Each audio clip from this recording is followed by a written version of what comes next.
Good day, everyone, and welcome to the Literally Unplayable podcast episode. Muaaz is hungry. I'm hungry.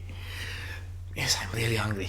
Well, we'll get into that later. This is a show where we take anything and everything we find interesting in the last 2 weeks and hopefully share it with you. I am Muaaz Suleiman, sitting here with Chris Berger. Hello. And let's get right into it. So, this last 2 weeks have been A little boring.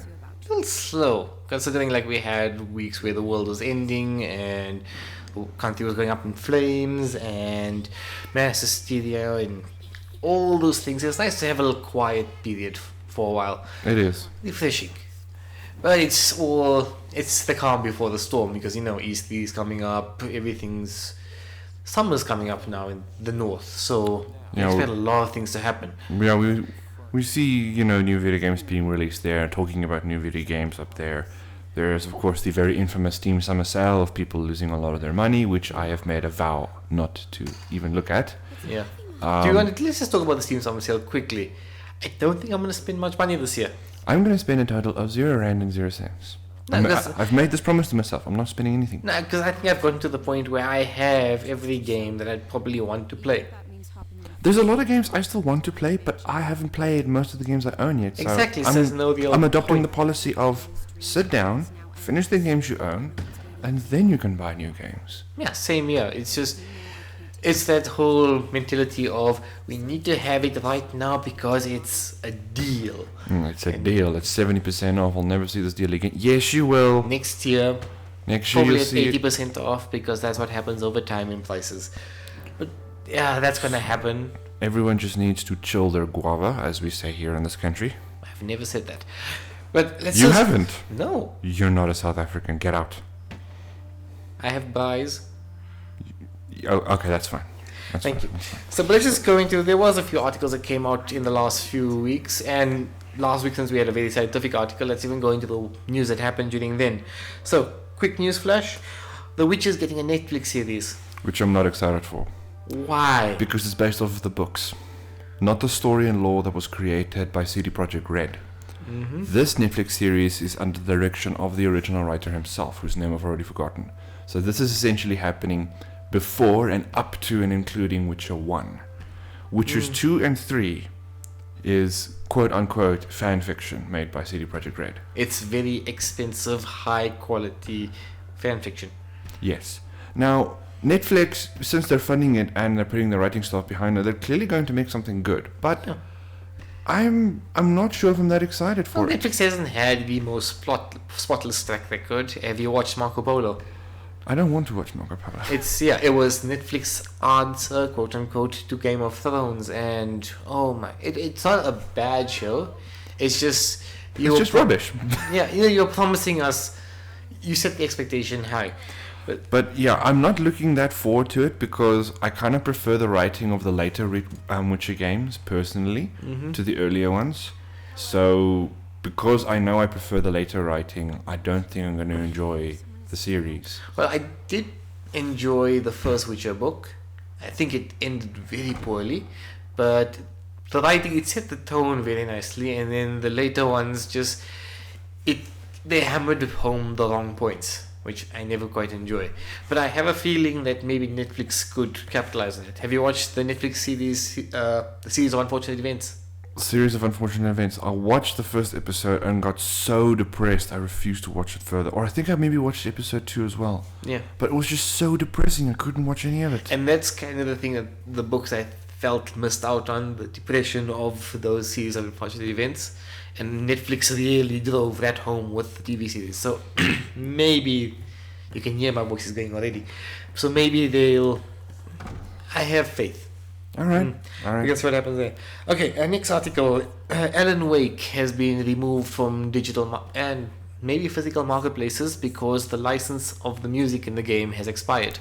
So essentially what happened here is Microsoft, instead of making their own music, they went to someone else that made music and rented the license to make the music, put the music in the game, and then sold the game. Now the license period has stopped, and it's apparently not an instant renewal, so therefore they can't sell the game anymore, which kind of soft links to the whole Rockstar's GTA San Andreas thing, whereby they implemented a patch that literally took content out of the game because they also lost their license. And you're like, you can't do that because the person bought it whilst the license was still active. You seriously cannot do that. Yeah, and I still already own the Alan Wake games, and they're pretty enjoyable until the final scene.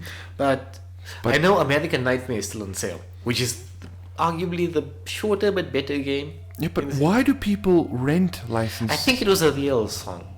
And I will not blame the developers or the writers if they were inspired by the song and they felt that they needed it was such a part of their process that they needed to put it in the game. A lot of games do that, but they buy certain specific music licenses that let them keep it in a product that is quote unquote being sold to the customer in a certain state.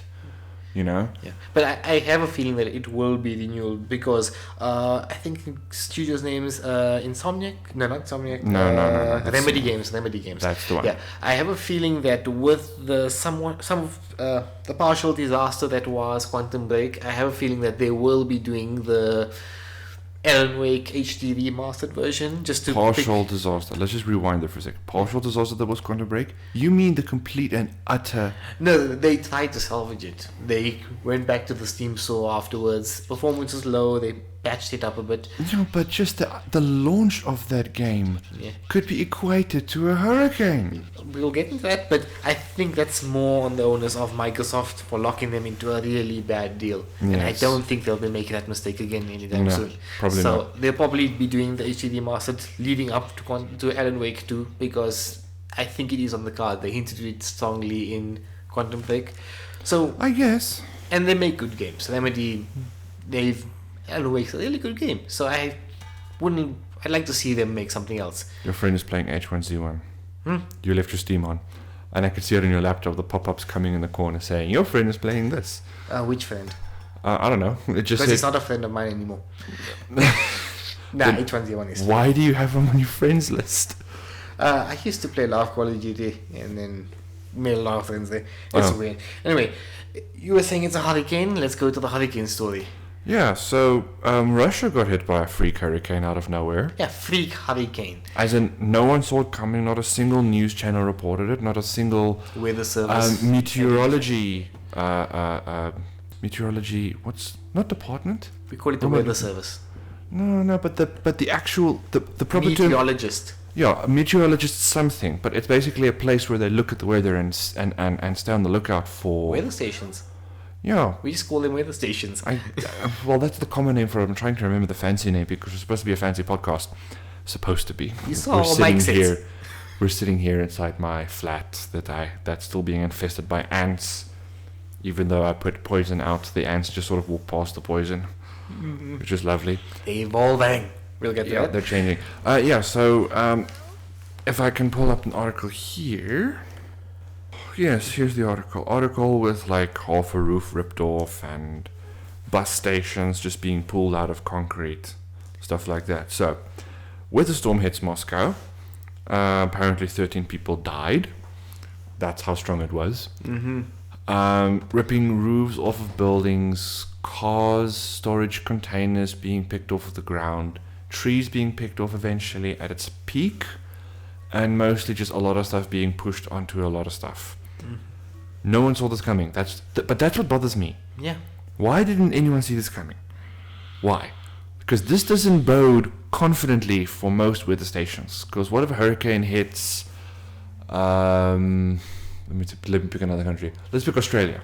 Australia has had its fair share of hurricanes. Yeah. What if they can't see one coming and they can't warn people in time? I'm thinking about it now.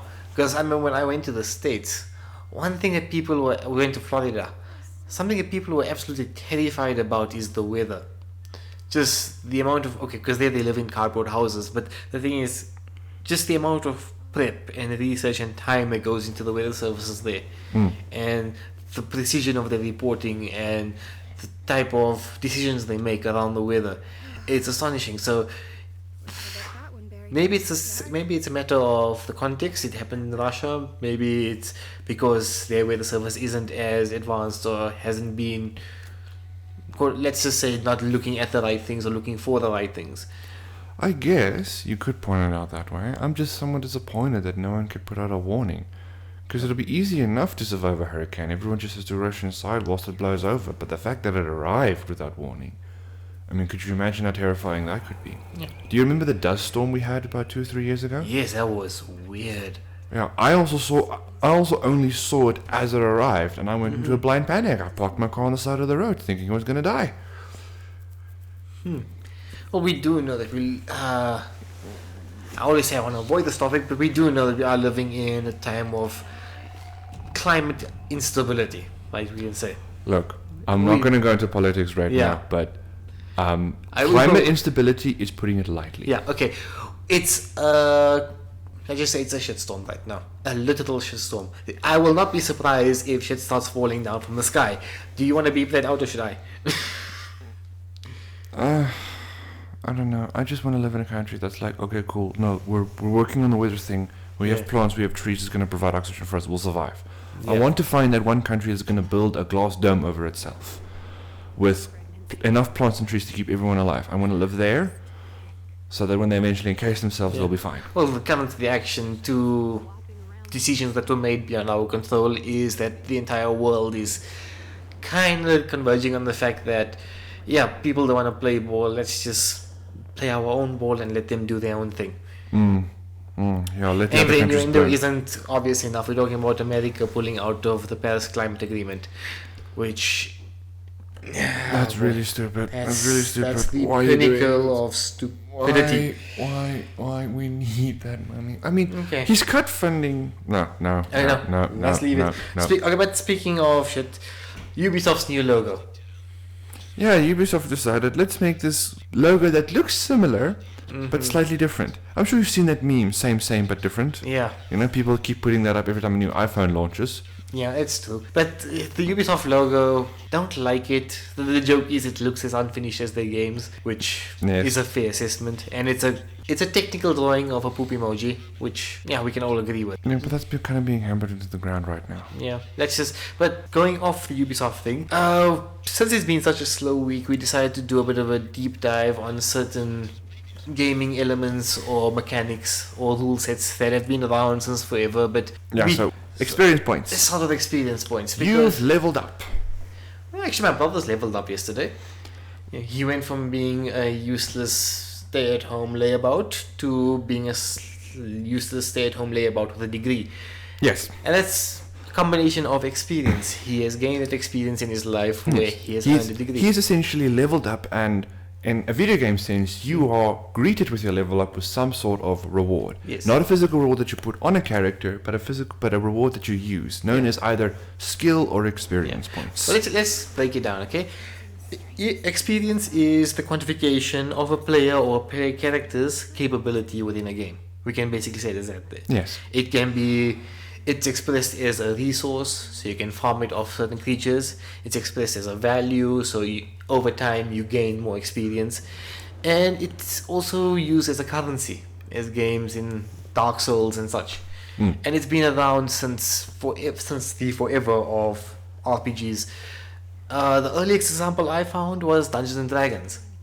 Could you give me the link for that when we start uploading this? Because I want to post that. Sure.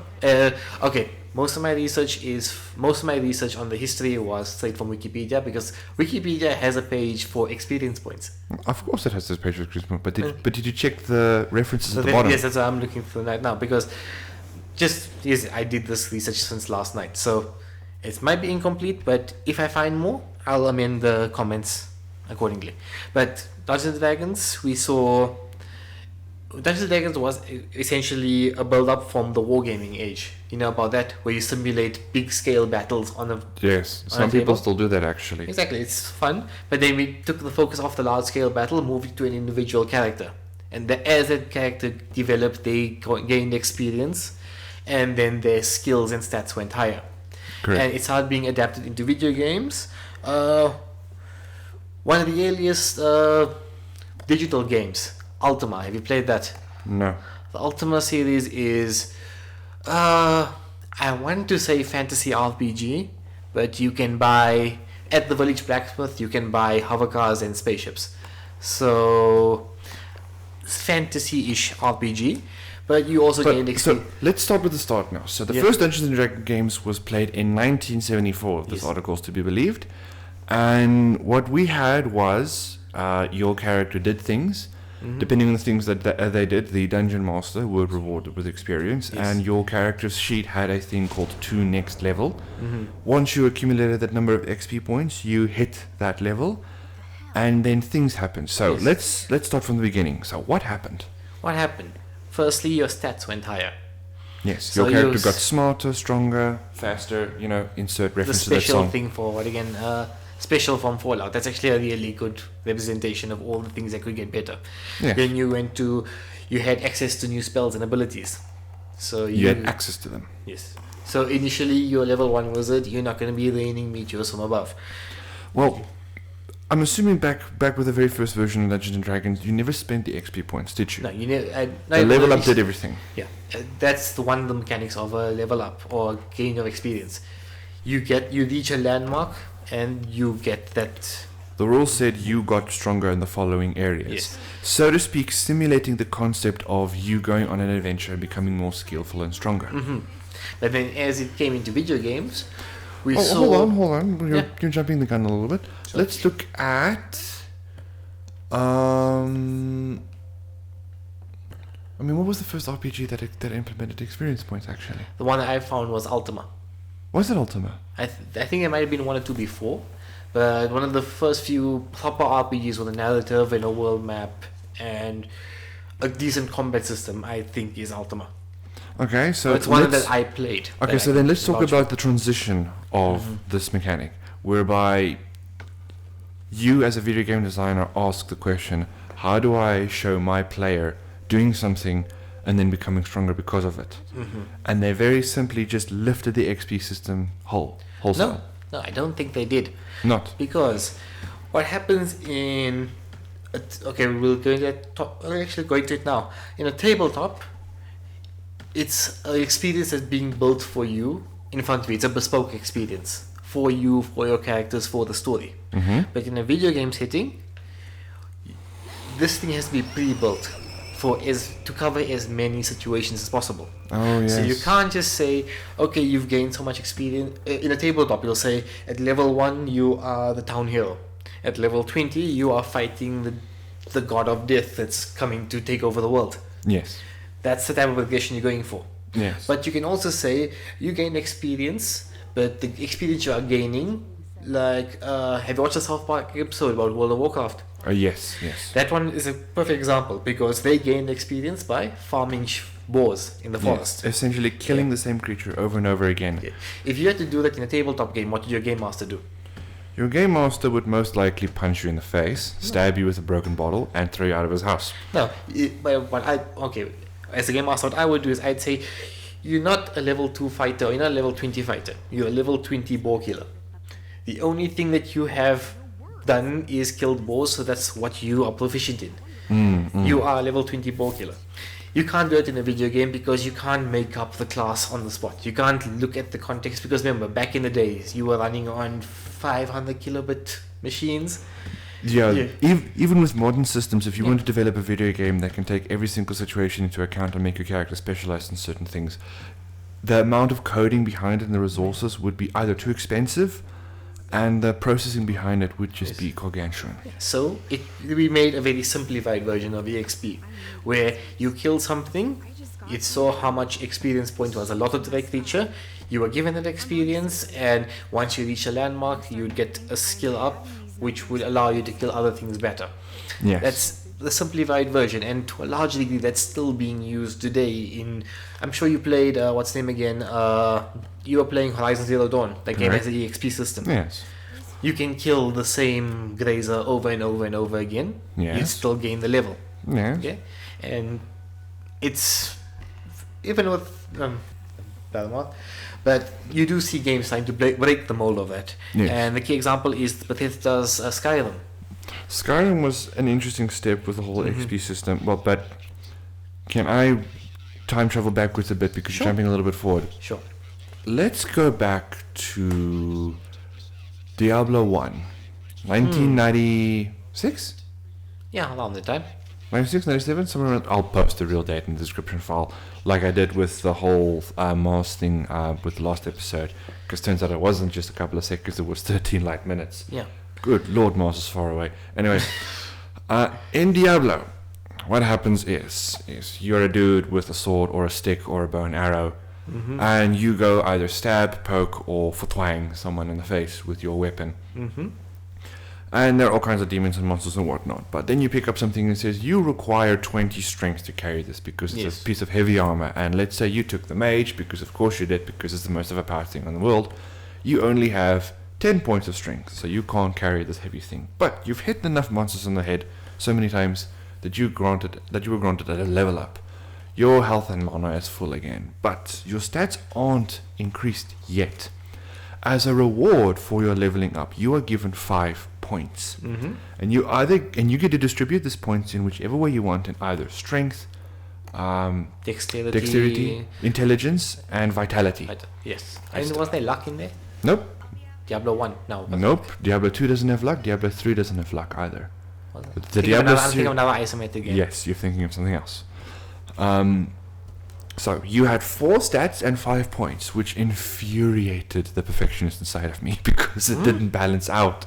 Because you could put 1 point in everything, and then you had 1 point left.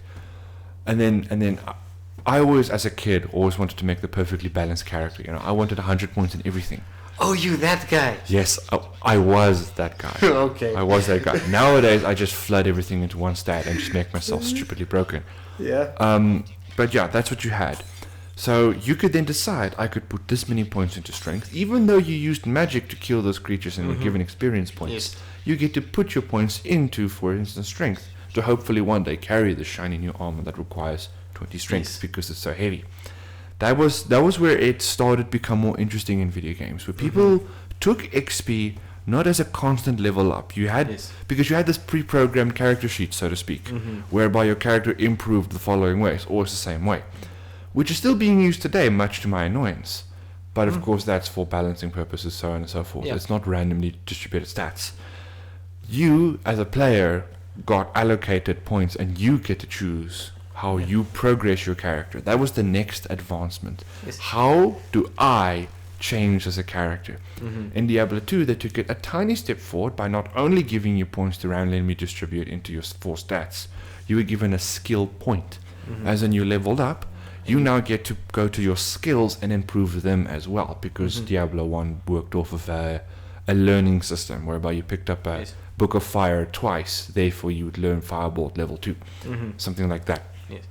But the skill tree is, like I said, it's an investment then, because your experience is going into your investment of improving your character. Yes. Whereas, we'd say the simpler ones, the biggest populars was the early JRPGs, your Final Fantasies, Clone Figures, where you got a straight improvement. I think Final Fantasy 2 had an interesting thing where you never used to level up per se, but as you use skills more, those skills improved. Yes, so the skills themselves had a level up system, which, and Muaaz got scared again. What does that thing? Oh, you just have to get into it, don't worry. But interestingly that you mentioned that, because that is essentially what links to Skyrim, because Skyrim, or Elder Scrolls 5, as people should be calling it instead of Skyrim. I call it Skyrim. Skyrim is the province name. Anyway, Elder Scrolls 5 introduced a new idea around XP, because just new implementation, new to the story, because up until then, even Elder Scrolls 4 Oblivion had this idea of you hit something with a stick, you got XP points, you leveled up, you get to distribute points in certain stats. Elder Scrolls 5 introduced this concept of you hit someone with a stick, you get better at stick. You hit someone with a sword, you get better at sword. You sneak up to 10 people, you get better at sneaking. Yes. They finally introduced this concept of you get raw XP points. You do get them, and you get to spend them in certain things. But the only way you could become a battle mage is if you kept not only hitting them with your stick, but you had to hit them with your fireball as well. Yeah. And doing those two together would reward you with your XP points, and you get to build your battle mage class. Yeah, but for now we've been talking about, until now we talk about experience as an accumulation. You Yes. gain it over time as you start killing things. The bigger things you kill, the more experience you get. Yes. But Or the again, more things you do. the more things you can do. But a game that really broke that and took it another direction was Dark Souls, where Yes. the experience you gained is a resource which can be accumulated, spent, and lost Permanently. permanently, which really drove home the idea of, yes, you are getting better, you are getting stronger, but you are still very vulnerable, because all of this experience or souls that you've gained, you can use it. You can gain a certain amount, run back to your bonfire, level up, and then go back, or you can keep pushing your luck, and the second you die, your experience is lying on the ground, and if you die again, it is gone forever. So this is experience with consequence. This is an experience tied to the choices you make, because you can be getting better at the game, but if you fall victim to something, or if you make a bad move, if you make a rookie mistake, you've lost experience. Which is an interesting way of approaching the XP system. The fact that you are getting better, not as a character, but you're getting better as a player. The more and more you hit certain things in Dark Souls, you as a player are evolving, not necessarily your character. Yes, you can spend the souls, but they are treated, as you said, as a resource, because you are upgrading your character's, let's say, roll stat to dodge. Because not only did you practice it, you went back and you spent those souls on improving your character's role capabilities. At the same time, you're using that same souls to improve your equipment. Yes. Using that same souls to buy resources. Using one currency for everything, which, now that I think about it in retrospect, is a brilliant design choice. Because you're not running around with 5 different currencies to spend here, there, and everywhere. Well, it makes it simpler, but it also drives home the sense of vulnerability. Because if you're losing your XP, not only says that you can't improve your, let's say, your heavy attack anymore, but you also can no longer buy that shiny new piece of armor that the blacksmith has made for you. Yes. You can't buy that anymore because you don't have the souls anymore. So you have to start farming again, which in certain Dark Souls games becomes difficult, because I think it was Dark Souls 2 that had monsters that no longer spawn. Yes, no, they had monsters they never cease to spawn, and I think there was I don't know if it was Dark Souls or a Souls-like game where the resource yield decreased every time you kill the same monster. And then there was a random noise that my neighbor makes to annoy me. Thank you, neighbor. I'll try and edit that out. Cool, but again, where was I going? Like I said, that actually went back to that first point where if you start going for the same thing over and over, you start farming in the traditional sense. Which is one way to counter farming, because that's essentially what people did with the earlier Pokemon and earlier Final Fantasy games. No, it's still done in whereby you sit in the starting zone and you just pointlessly mash one button on your controller whilst doing something else over and over and over again, as your character just keeps wailing on something over and over again for like 50 hours. And then you have the most amazing character ever and you just run through the game laughing. Yeah, but you also mentioned something about the player getting better instead of the character being better. Yes. Because where we're starting to see a lot of EXP bars coming into play now is in competitive multiplayer games. Yes, this is the one point where I think XP could have not been brought in. No, I think it could. Why? Okay, I play a lot of Overwatch. I play an unhealthy amount of Overwatch. Yes. So when I go into a game and I see someone with 5 stars under their name, I know they're level 500. I look at their stats, I can see their GM level. I can expect a certain quality of gameplay coming out of this player. Okay. So it is a good benchmark of seeing that, because Overwatch had a free weekend last week, and I started playing and I see empty portraits on my team composition, and I know I'm going to have a bad time. Okay. I know exactly I'm going to have a bad time, and it lets me mentally prepare myself for that experience, but it also drives home the fact that I'm going to have to probably carry a team. I'm going to have to play differently because I can identify the experience that these people have. So you're essentially treating experience, or at least, well, the system that people are now trying to implement is as you as a player have done things, therefore your account gains an XP. Yes. Just to measure how much you've played. And I know there are outliers where you have Smurf accounts and you have, people having alternates and stuff like that there. I know there's... Well, you also get farming. Yes, I know you get that. You can still farm in those games. I could farm in StarCraft and get myself to max level in StarCraft. Yes. I won't be able to compete with a single person because I'm a terrible player. Exactly, but those are outliers. I know from my experience this last few weeks that people who are at a low level tend to play badly, where people at a high level tend to have a better quality of play. That's talking in general. Yes, they are the outliers, as with everything, but that's my take of it. Where I do have a problem with the system is in games like Battlefield or Call of Duty, where you have certain gameplay changing elements behind level walls. Oh, yes. That's what pisses me off, because I could never for the life of me understand. This is the one example of how you not do XP, whereby you say, alright, this player has played for an hour. Therefore, we reward him with the fact that he's now allowed to use this gun. Yes. Now, in an RPG, it would make sense because you didn't have the stats behind it. But in a multiplayer-based game, whereby it's the same thing over and over and over again, it becomes ridiculous. Yeah. Because after that hour, where you reward them with a new gun, they have now become proficient in the gun they already have. Mm-hmm. So why are you giving them the new gun? Exactly. Well, a game that did it well was Black Ops 2. Where you never gained, that was before you had the EXP bar. You still used to get levels, but what you used to do is you used to gain currency, and you could invest that currency in the guns that you want to play with and the attachments you want to play with. That is a better system. That's an infinitely better system where you have guns that are what's the name again? Objectively better than another gun, and it's at 60th level. This is a competitive game. Why would you lock that piece of equipment out for a person at a low level? Because you are putting them at a disadvantage. Yeah, but it also makes sense because you as a player are spending time with one gun. Therefore, you're putting your points in that one gun. Therefore, you are getting better at it, not just as a player, but you're investing physical resources into it. Mm-hmm. That, like you just said, is an infinitely more better system because you give all the guns to everyone. And then you as a player get to choose which one you like, and your XP points as a reward is you being better. And what you do lock behind those EXP walls or those level walls are the cosmetic things. So you, not even cosmetic to the level, cosmetic to the equipment that you're using. So just say I'm using the AK-47. This AK is level 1. If I get it to level 99, I can put a nice diamond skin over it to show people that I am proficient at this weapon. If you see me with this weapon, that makes a lot more sense. Yes. That makes a lot more sense. Yes, so that's my argument against the EXP system in multiplayer games. But you had another one? That it's just completely redundant. A multiplayer game is essentially you doing the same thing over and over and over again.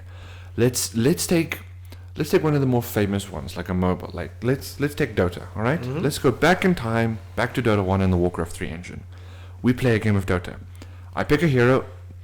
The hero in the game levels up the more he does things and kills things or whatnot, therefore becoming stronger. Now we play Dota again. Now we're back from scratch. It's as if we didn't do anything at all. I just, as a player, got more proficient. Oh, you're talking about that style where in-game, like within the span of a game. Why am I being rewarded experience points outside of the game when it is my proficiency that's supposed to show something? If you, like, I honestly think XP as on an account level is completely redundant because I'm supposed to have a way of showing that I am good. Like let's take one of the things that League of Legends does. League of Legends, for instance, on the account can track your total number of video games played and your average number of victories and failures and kills and deaths. They have a statistical average that they can show you. Mm-hmm. They also have an average that you can filter by time. So you can, for instance, have a chart showing that you are on a very low level stat at the start of a video game, but then 2 years later, your current stat ratio is this. For instance, you have a very high kill to death ratio. You have a very high victory to loss state. That, to me, becomes more appropriate rather than a level. Okay, let me just argue against it for a second. Why? So, what if of a game like Overwatch, where, yes, it tracks the amount of kills you have, the amount of damage you do, time on the objective, all of that. But games like Overwatch and to an even greater degree MOBAs, people don't play the same role. Yes. So there are multiple roles that you play, and the type of stats you'll be generating over time might not align to the stats you accumulate over time will not satisfy the algorithm in a way that will show your appropriate level. Because I know I play a lot of support and I play a lot of tank in Overwatch. So I am not playing for kills, I'm not playing for objective time. And sometimes I'm not even playing for healing if I'm playing as a Zenyatta or something. I'm playing off meta basically, where my play style isn't reflected in the current statistics. But how does the XP system then counter that? How the XP system does, it does time of play. Every victory awards you a certain amount of XP, and basically that your victories and your actions award you XP. And as you gain XP, it shows you your experience as a level. I rather trust that level indicator over a set of arbitrary numbers accumulated to. But XP is also a set of arbitrary numbers because Yes. you got a victory, therefore you got given an arbitrary amount of XP. Yes. Everything that can reward you an XP is something that can clearly be tracked and clearly can be turned into a statistic because you're tracking it for the XP. I still argue the things that you do, even though you're off meta, can still be tracked. If a developer or a game company can develop a video game that rewards you anything and everything, no matter what you do, anything and everything can be tracked as well and therefore be derived into a stat. I, as a programmer, know that this is possible. Yes. But are you willing to dedicate the time and resources to identify every variable in every play style and every... Clearly Blizzard is doing that. They are doing it, but here's the thing, the meta changes constantly. The game changes constantly. These games are live. So if a new character comes into play, I see what you're arguing now. Yes. I see what you're arguing. It's the change of meta, Yes. the change of playstyle that might not be reflected. Yes. I understand. Because we've seen that happen in just the last few days, where you remember your least favorite character, Winston. Yes? He was a very weak character, and all they did was simply they changed a simple mechanic where the shield cooldown started the second you placed the shield down, whereas before you had to wait for the shield to break. Yes. And that shot him to the top of the current meta, because now he is a very mobile tank that can jump from place to place, drop a shield, disrupt the enemy team, and now he's top of the meta. If you were measuring stats 6 months ago where it was triple tank and everyone has death balling and there's a lot of damage being dealt, it's a very different picture to how the game is right now. And in the next few weeks there's going to be another patch that comes out that changes some of the damage dealers, so the meta changes then. Are you willing to dedicate resources to measure the new meta and then show the stats there? And then how do you translate the stats from the old meta to the new one? I guess that's where it comes to to statistical breakdown, and Yeah. I can sit here for hours talking about that, so I'm not going to. Very good. But let's look at how now we let's talk spoke about- about XP, how it evolved in video And games. let's talk about another version of XP. Yeah. Because where XP is tied to the narrative. The narrative. Yes, because until now we see XP as a number on the side. But how often in a game, like, okay, you played, like I said, Horizon Zero Dawn. When you got to the end of the game, do people recognize the levels, okay, outside the narrative, do characters and people in the world identify your level? Well, no. No, they don't. But same with Pokemon. When you get a level, say, I don't play Pokemon, but level 20, Level 100. level 100 giant dragon. I can't remember Yes. what's it called? Charizard. Do people recognize your level 100 Charizard? I actually don't know. They probably do. No. Right. If you go to someone, you tell someone in the world, yeah, I have a level 100 Charizard. Why are you challenging me? You're a level 2 Diglett. Oh no, they don't. They don't. But we have seen games where XP is tied to the narrative, and one of my favorite examples of this are the System Shock and Bioshock games, and lately the Prey game, where XP is part of the game. Your plasmids, your Adam, all of that ties to the style you play the game. And if you start farming your XP in Bioshock, where you start killing little sisters, it is reflected as a narrative choice, as a narrative subpath. And same with Prey. If you start investing your there it's upgrade points, same like a plasmid. Yes. If you start investing them in certain trees, people react to you differently. So if you Yes. start investing in alien powers, suddenly the security talents in the station identify you as an alien. It's a Because- narrative consequence of your choices. Okay.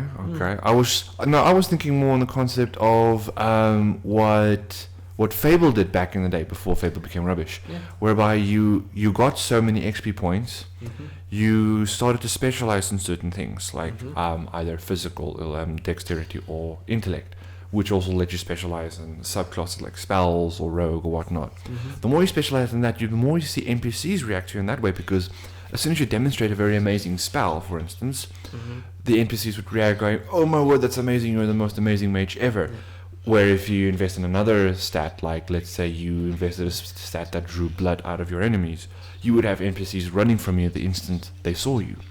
That to me is something like more a narrative consequence, because depending on what you invest in, the NPCs also reacted in that sense, but that was raw XP points, not stat points, because I'm assuming, well, much like you mentioned, like Bioshock, you have to farm the little sisters for a resource to upgrade yourself. You didn't get a raw XP. That was the system whereby you took resources to improve your character. This was a game where you took your experience points to improve your character, which is a little bit different. Not that much difference, to be honest, but it is you doing things. You farmed the level 2 boars for 1,000 hours, and you became the most amazing mage ever. Therefore, characters say you're the most amazing mage ever. Yeah. But what I also like about, like I said, the System Shock games, you never had an EXP system. But do you notice that towards the end of the game, the enemies get a lot tougher and the situations get a lot more difficult? Yes. So you are playing with the same set of tools as you had in the starting of the game, but you may have invested something in certain weapons, certain upgrades. But at the end of the game, you could basically still have the same character, but the situation has changed. And that's something I think a lot of RPGs tend to neglect. Like, they know you're going to be more powerful, but the situation doesn't change, just the numbers get bigger. Yes. And a genre that is very guilty of this is MMOs. Tom Clancy's The Division.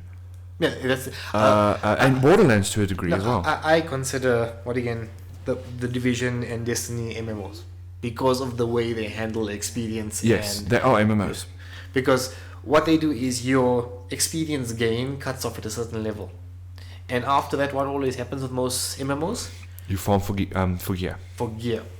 That means that your proficiency or your ability is defined by the gear that you are using, which is a very poor representation of building a character skill, because now your skill cap is based on RNG. Hold on just a second. As someone who's currently farming for gear in Destiny... Yes, I've been there. There are certain ways you can look about it, saying you have to do these certain things. Okay, wait, no, hold on. I'm going about this the wrong way. Let me reassess my argument.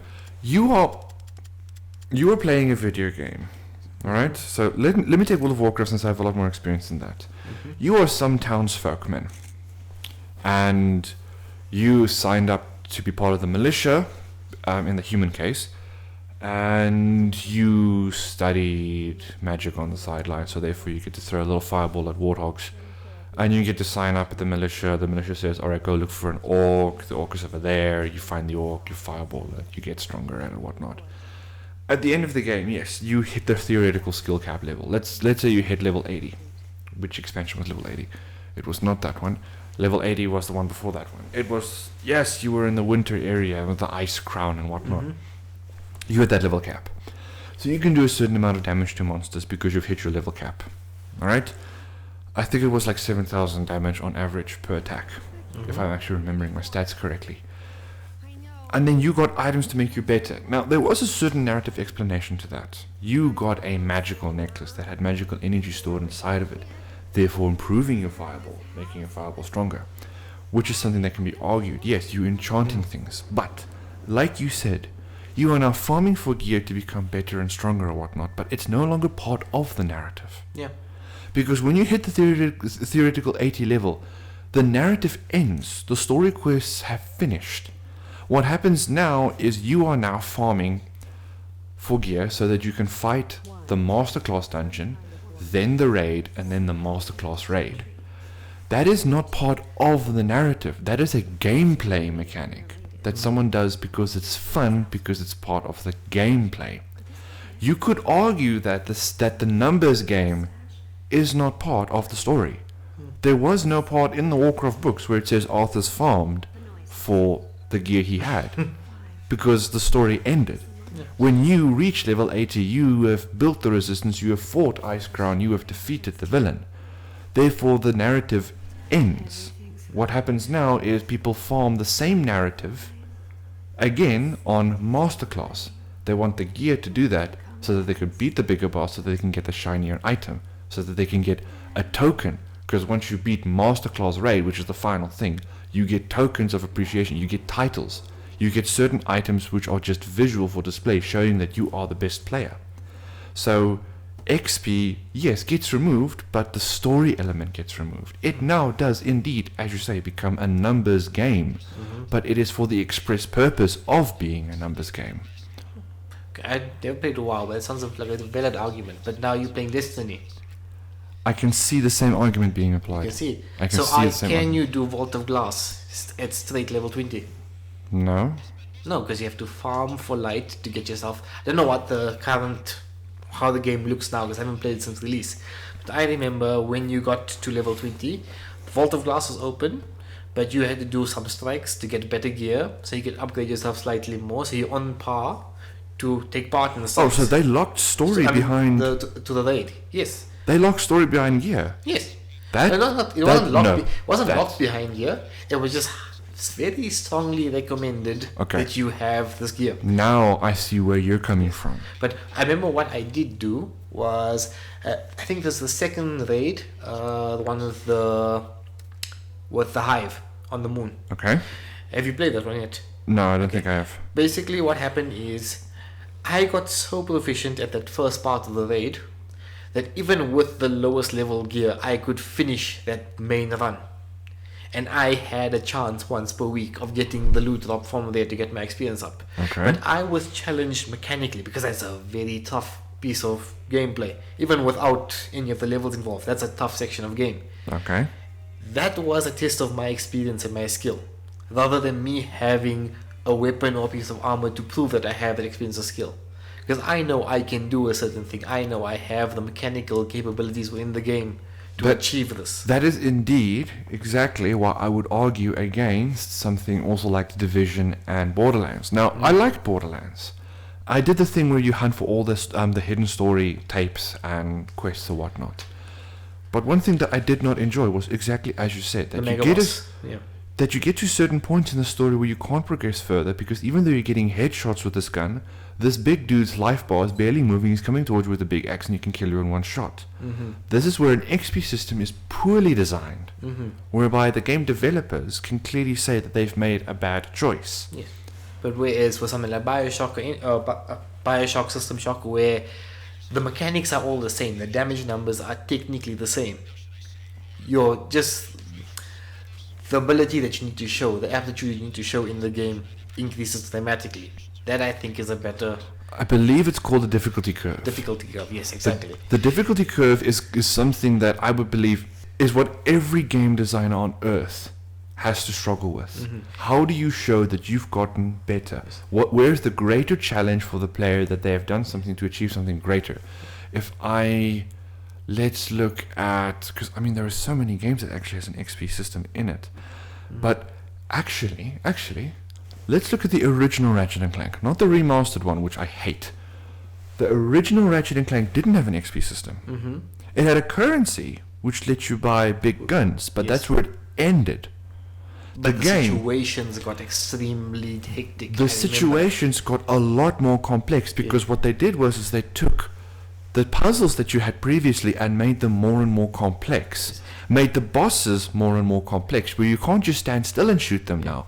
Now you have to do the whole grapple hook up to another ledge And and it then gave shoot you a them. lot more options, because I remember at the end of the game you had a small army's worth of weapons. Yes, you And did. each weapon had different effects, different outputs, different Different modifiers. situations where Yes. they can be used, and you could have your boss switch between situations. This old style gameplay difficulty curve didn't rely on XP making you stronger or giving you better gear. Yes. This relied on the player getting better, and I argue that is still one of the best ways to do a game. Yes, where it's not about the arbitrary number or the accumulation of value. It is giving the player harder and tougher situations. It's not your experience isn't shown as a number. It's shown in your ability. That is what experience. That's the pinnacle of experience, basically. If I'm looking at my shelf, the Command and Conquer games can be attributed to something that does that because the levels got more and more complex. They gave you the same tools. I remember that. The same tools. Although they gave you new tools as it went on, but that was narrative tools. But the second to last level on most Command and Conquer games, you already had all the fancy stuff. The last level was just more difficult. I remember I had an iron cannon in the tutorial of Command and Conquer 3. Yes. Then I built a small army just to completely destroy us. There it was an example of difficulty was a curve of difficulty. The challenge became more complex. Yeah. Looking at my shelf now, I believe Sly Cooper had an upgrade system, so it doesn't count. Silent Hill 2 is an example of a game that got more difficult as time went on. Can I just point out what again? Okay, I think that's also like a genre-specific thing, because we're talking now, we jumping between genre. We started with RPG, now we're going into the first person and everything. But Skyrim does some. The Bethesda games I love and hate for a very specific reason, where they will put higher level enemies on the same map as you in the open world. You have access to all of these things, but you need to, when you see it and you get killed in the first shot, you know that you need to improve. That I think is something I also quite hate. Yes, I think it's a love and hate quite thing. hate it.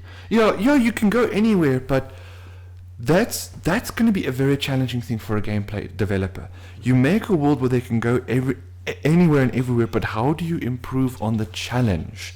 How do you make and this is actually what I love about some of these older style games, where you can go back to where you started. And with all the amazing things that you have, and just laugh at how unchallenging the enemies are. How do you do that in an open world? How do you increase challenge as time goes on, but still keep that element of you can go to the lower level areas if you have an area-based system and just laugh at how easy it was? It actually becomes quite difficult how you define that.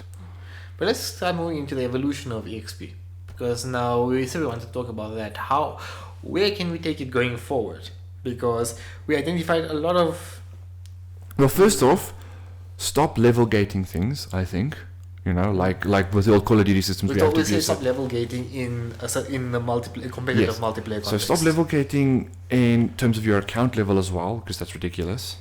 All right, give the player access to everything. Yeah. And use levels to show proficiency in multiplayer. That's what Overwatch did very well. Yes. In single player games, I think it is again situational based on the system. If you're going to play a Dark Souls or Souls-like game, make the XP system your currency. Keep it that way. But what I would like to see, like I said, I'd like to see the EXP and the development of a character start to play a bigger role in narrative. Yes, exactly like you said. Have a narrative influence, because this is something that even Bethesda games suffer from. It's like, have me becoming the best mage in the world. Have it reflected in the dialogue. Have it reflected in the way the characters treat me, approach me, and speak to me. And this is beyond the model choice system, because the moral choice system is very shallow in games. So Completely remove the moral choice system. You became the best mage. Therefore, because someone is afraid of you, not because you're a scary person or you made evil choices, because you are the best mage. Yeah. Have something like that being introduced, and explore the concept of doing something this way, therefore becoming more experienced in it in that way. Yeah. I would like to see that explored, not in a quote-unquote better way, just more variant. And I'd also like to say, I'd like to see the manner that you use to obtain the experience have a consequence in the choices that you make. Because like you said, for Diablo, you could kill your enemies with magic, but you can still put points in strength. Yes. Why should you be allowed to do that? Because you are a mage practicing your magic. At no point did you get on the ground and do 50 push-ups. So how can you justify that your strength is going up? There are ways you can justify minor improvements, but you can, let's say... Can you dump 5 points to strength? No, let's say you're only allowed to dump 1. Yeah. Let's say you're only at most either to dump 0, 1 or 2 in it, because yes, you used your magic, but you have to carry things around, you have to open big dungeon doors, you have to hit them with your magical stick. That actually requires motion of the arms. No, you can justify to a certain point, but let's apply restrictions. I would say, instead of giving you 5 points, you get 2 points. Because 3 of them go mandatory into the magic field. Because you in that level, you use majority magic. So 3 of those 5 points are immediately in magic because of your actions that you've taken. If you want to get more points in strength, then start doing more melee attacks, and then you'll get more points being automatically put in strength. And you have those extra 2 to get that added level of flexibility where you need. That's my... Yes. Well, that's one way of doing it. You could also just by saying you can just hard restrict it, whereby... Okay, it depends again on the XP system, where because Fable had this thing where you gathered essence. So therefore it wasn't a hard XP system. You could put your essence into strength because it's a magical thing. It is a thing that is in the game's narrative. You gathered essence, it is a physical object. You turn it into body strength because that is what magical essence does. And I guess that's what the same justification you can use for Dark Souls. Where you've got souls that you are using to further, I wouldn't say unhollow yourself, but you're doing something to yourself with that. Where you've got a choice. With a raw XP system, I can see a justification for capping stat upgrades. Not hard capping them, soft capping them. Saying that you've been given 5 points, but most of them in this level was magic based. Therefore, you could only put at most 2 points in this or that or that.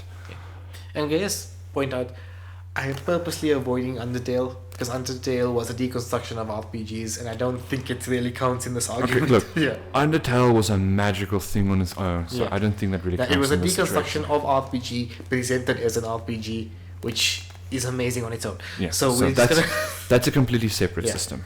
Yeah. Okay, so also we want to get into... So let's bring it now back to the tabletop situation, because I really want to get back into that. Because we can out... Huh? So, I'm very sorry to say, but we've been recording for 57 minutes. And you had no faith in this topic.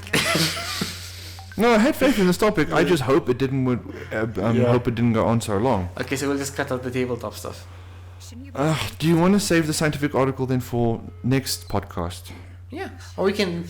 Because this is also going to be a topic I would like to debate for a long time on. So, why don't we fall into a new schedule where we have 1 day is gaming, 1 day is science, 1 week No. gaming? No. Because I guarantee we're going to have a science week and we're going to have nothing scientific to talk about. So how about this? How about we just retcon our scientific article and say that was Russia and freak weather. Yeah. And say how amazing freak weather can be, and that was our scientific article of the week. And our long discussion was the XP one. So we'll also want to cut out the mention of genetics. Before we start talking about this, you had this whole disclaimer of what's in this week. Let's just cut that section out then. No, we'll cut it out. We'll figure it out. We'll edit things. Sorry, listeners, we'll edit things. That's why I love that we're not live. I really appreciate that now, because we cannot hold a show structure as strongly as we like. Okay. Yeah. Alright, so back onto topic. Tabletop games. Yes. How they have progressed with their XP systems. Because we can argue that it started with the Dungeons and Dragons system, and recently we've been seeing a lot of new. It's been a new wave of tabletops coming in. Well, new versions. We still have Dungeons and Dragons. We now just have the 5th edition. Yes. But in addition to that, we've got Call of Cthulhu that you enjoy playing. We've got Pathfinder that has its own set of rules. A lot of new systems of RPG have been coming up. And in that, experience has been treated somewhat the same way, but... It's now become more GM specific. So let's take Call of Cthulhu as an example, alright? I, in a Call of Cthulhu game, performed library use. Okay, because that's one of the things we keep doing when there's no action. Go search for stuff in the library. I now get a tick next to my library use. Next session, I roll dice, as if I would be using library. Therefore, I check, did I succeed or fail? And in the Call of Cthulhu system, for example, it's based on failure. So I failed my library use, therefore I've improved it. So I pick up my D10, I roll my D10, I add that number of points to my library now. That is how you get better at library use, because you keep performing library. But it's also based on the GM's ruling. Because, for instance, let's say let's say we're in combat, we're in combat training at a military camp, and the GM then says, all right, roll your gun skill, your knowledge, your education, and your luck stat. Roll all of those and roll your gun skill repeatedly 5 times. Then it looks at all the successes, but not just the raw successes, how well you succeeded. So my knowledge is 65 on my current character, for instance. If I rolled a 60 on my knowledge, that's considered a poor success. If I rolled a 10 on my 65, that's considered 5 degrees of success. That's considered a very good success. The GM will then look at what you've done, look at the number of times you failed and succeeded in your gun skill, and say, all right, you get, instead of, so let's say you got a poor success, you just roll your d10 and add that number of points to your gun skill, but you got a very good success on all your other stuff, therefore just add 10 or add 20 to your gun skill because you trained it. The XP system becomes modified in the sense that what your character did now becomes more proficient, because like you said, the D&D original system, the dungeon master could have said you just became proficient at killing boars, but it still allowed XP farming to a certain degree. Now more modern systems don't allow that. More modern systems take into account what you have done. Yeah, because how I play, when I DM D&D, I do not have experience points in my games. I will not tell people that you kill so many things, you get so much experience, you divide amongst yourself. How I handle experience in my games is I give players a piece of paper and I tell them, this is your experience page. Every time you do something that you deem experience or something that helped you develop as a character, you write it down there. Of course, I have my own little table on the side where I mark off the things they do. But if they do things that they feel help the character develop, like I remember, who was it? We had a thief that could not pickpocket to save their life. Every time they tried to pickpocket, they got a poor roll. I don't know why, but the dice helped us tell that story. But I said, okay, this is a do or die moment. You need to pick the key from this prison guard's pocket. If you don't get it, your friends are going to die. They're going to be executed. And he managed to lift the key off him. To him, that was a major character moment. That was a major experience for him. Yes. And I said, do you think this helped you develop to the point where you can feel like you leveled up because you were not a very good rogue before? And he said, yes, I think this was an important moment. So I gave him the level up there. But it's a thing where I don't agree with the numbers a lot of the time because the numbers are arbitrary, like I always say. It's all about the narrative flow and the story that you're telling, and that's where the power of tabletop comes in, where we can tell a character's story based on the experiences they had. And the same thing I said when it comes to leveling their characters up. When it comes to adding points to your skill, it doesn't come down to, okay, you get to put 2 points in strength now, but you're the mage. It doesn't work that way. You only use magic in the last 10 levels. You can only put in the magic related slots or charisma or whatever it is. Yes. It comes down to where tabletop allows you to tell a story using the experiences, not the experience as a currency, but the experience as a, what do we say? Experience as, there's a word for it. The experience, the actions, the stories that you're telling. And that's how I feel. That's why I enjoy tabletop gaming a lot. That's a little bit more quote unquote realistic. Same with the Call of Cthulhu one. It's a bit more realistic, even though you're not playing in a realistic world. Yeah. But more modern systems have also adopted the old XP systems. If you look at something like what's it? Unknown Armies, which is what I'm currently playing, which we tried playing yesterday but failed because everyone's ISP decided no. I am not kidding. Everyone kept disconnecting from that chat room. We tried different servers, tried everything. Everyone's ISP decided that there will be no TeamSpeak in South Africa for this night. That's why I use Discord. No, but it works fine this morning. Oh. Works fine this morning. It's just that TeamSpeak decided a Friday night. No. Anyway, Unknown Armies. You will reward XP points, which you can spend in anything. I can take my XP points and spend it in whatever I want to. But the way you earn XP points is completely different. Because, yes, I can kill a monster. Well done. You get 1 or 2 XP points. But if you're killing 100 monsters... No. You performed a roleplay session very well. As in, my character got into character and went full, film noir detective, telling a story or whatnot. I was awarded 6 XP points rather than 2. which is a lot more than I would ever get for killing any monster. Yeah. And I'm allowed to spend that points in whatever stat I would want to. But it depends on my role play as a character. Oh. This role play system allows for you as a character to play forward. You, well, as an actor, I would suppose. Mm-hmm. How well is your acting abilities? How well did you do in this scenario? Did you successfully convince another player that you are not the bad guy, even though you are the bad guy? You are awarded XP points for that. And you can put that in strength. You could put that in detected. You can put that into medical. You can put that into science, whatever you want. Yeah. Because you as a player invested in this world. Yeah. Well, I wouldn't really reward specifically for the role play, because I know a lot of players aren't Yeah, but- as comfortable or something. Yeah, I but would- the system allows for it. That's but I what would I'm... say if they play it true to the character. So I know a lot of people, they don't like to identify as their characters. They won't say, I went and hit the thing with the hammer on the head. But if someone can get into the spirit of the character, where they say, Golem, strong jaw, because he saw his friends fall in battle, he felt very disheartened. So with the last ounce of strength, he crawled up to the orc and attempted to make peace, because he saw that is the only way he can save his friends. Yes. I think that gets into the spirit of the character, and that is also worthy of merit. But that could also work in unknown It armies. works very well. That could also work in unknown armies, and that's what I like about. That's genuinely what I like about certain more modern roleplay systems. They allow for more experimental systems. Like I think you said you played Fate Core. Briefly. Yeah, because that game, you don't really get.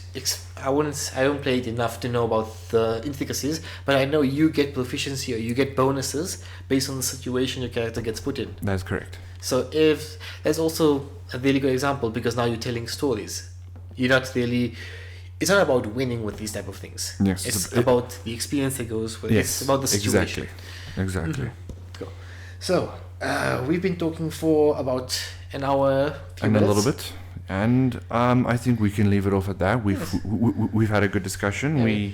I quite enjoyed these deep dives because I knew it wasn't going to be a simple and clear cut, but it was a really good discussion. And there's a lot of things in gaming that we take for granted. And if we do have another slow week, I'd like to get into something else, because I know you said we have ARGs on the cards, alternative reality games.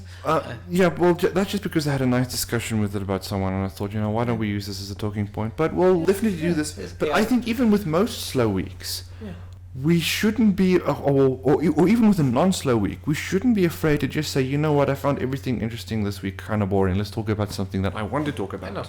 Because there's a lot of things in gaming I've been thinking about, like why FPS is the way they are. Fighting games, I've been getting into a lot of fighting games lately. It's a lot of little things. Yes, so let's leave it at that before we bore our listeners to death. Yes. Let's briefly go into what we're looking for. What are you looking for? So Tekken 7 came out. I'm actually going to get into a tournament with the old Fight Club, because Tekken is my favorite fighting game. And so next 2 weeks I'll be celebrating Eid, because we didn't even talk about that. I'm currently fasting at the moment. That's why I was hungry. Yeah, and you can probably hear my voice, like the phlegm, and the dryness build up. Like the users have been listening for the entire episode because they've been waiting for the justification, and I hope we could have done that before we got into our main topic. Yeah. But the justification why Muaaz is hungry is because he's fasting. Yes, and when we celebrate Eid, I'll probably bring a small care package or something. We have a lot of fancy cake and baked goods. No, you don't have to do that to me. No, it is mandatory. We need to spread as much baked goods to the world as possible. Really? No, it's what I do. Oh, okay. What I'm looking forward to is so my 40 days of sacrifice is over already, so that was long ago. What I'm looking forward to over the next 2 weeks, I kind of say I'm vaguely interested in E3 because I want to see how Microsoft justifies the cancellation of Mass Effect. No, that's EA, you moron. Oh. How Microsoft justified the cancellation of what was that game they cancelled? Fable Legends. No. It was recent. It was a month or two ago. They cancelled this game about like green crystals and dragons and this dude. Oh, I know. They said they might be on the card again. Oh, come on, help me. I was not. Scale down. I was not interested in the game the second I saw it. No, but I was, because it's a spectacle fighter. Yeah. Sorry, I was stretching there. Games like Devil May Cry and Bayonetta or whatnot. There's and most recently, one of your most liked games. Nier. Yeah, Nier Automata. Yes. They're all made by Platinum Studios, and those are called Spectacle Fighters by Yahtzee Croshaw. And I love this word because that's essentially what it is. It Yes. looks cool to play.